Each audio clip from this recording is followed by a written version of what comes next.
Hello everyone, রূপালী রান্নাঘরে সবাইকে স্বাগত জানিয়ে শুরু করছি আজকের রেসিপি বটবডির আড়াই প্যাঁচ।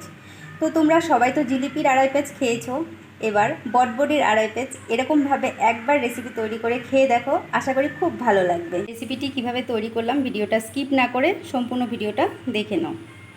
তো ফ্রেন্ডস, চলো আজকের রেসিপির উপকরণগুলো তোমাদের সাথে আমি এক এক করে শেয়ার করে নিচ্ছি। দেখো, এখানে বটবডিটা এরকমভাবে পেঁচিয়ে আমি কাঠি গুঁজে নিয়েছি। এখানে নিয়ে নিয়েছি সর্ষে পেস্ট, রয়েছে শুকনো নারকেল পেস্ট, শুকনো লঙ্কা পেস্ট, ফোড়নের জন্য নিয়ে নিয়েছি কালো জিরা, গোটা এলাচ আর দারচিনি।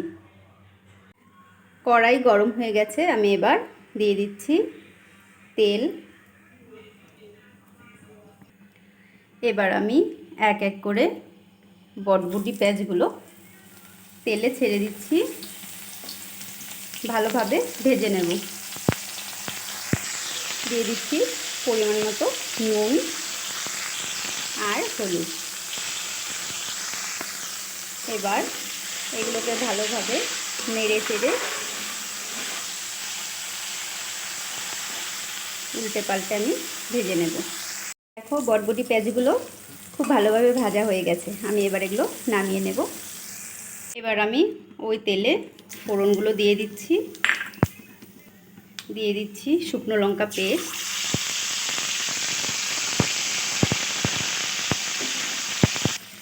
এবার দিয়ে দিচ্ছি নারকেল পেস্ট, স্বাদ অনুযায়ী নুন আর হলুদ দিয়ে খুব ভালোভাবে নেড়ে চেড়ে মশলাটা আমি অল্প কষিয়ে নেব। তো দেখো, মশলাটাও কষানো হয়ে গেল। এবার আমি এতে দিয়ে দিচ্ছি পেস্ট করে রাখা সর্ষে, আমি একটু জল দিয়ে গুলে দিয়ে দিচ্ছি। দিয়ে আর একটু নেড়ে চেড়ে আমি এতে জল অ্যাড করে দেব। ঝোলটা ফুটে গেছে, এবার আমি এতে দিয়ে দিচ্ছি ভেজে রাখা বটবডি প্যাঁচ, দিয়ে অল্প নাড়াচাড়া দিয়ে আমি 5 মিনিটের মতো ওয়েট করব। বটবডির আড়াই প্যাঁচের রেসিপি হয়ে গেছে। আমি এবার ওপর থেকে অল্প সর্ষের তেল ছড়িয়ে নামিয়ে নেব। তো ফ্রেন্ডস, তোমরা কে কোথা থেকে আমার এই রেসিপি দেখছো কমেন্টে জানাতে কিন্তু ভুলো না।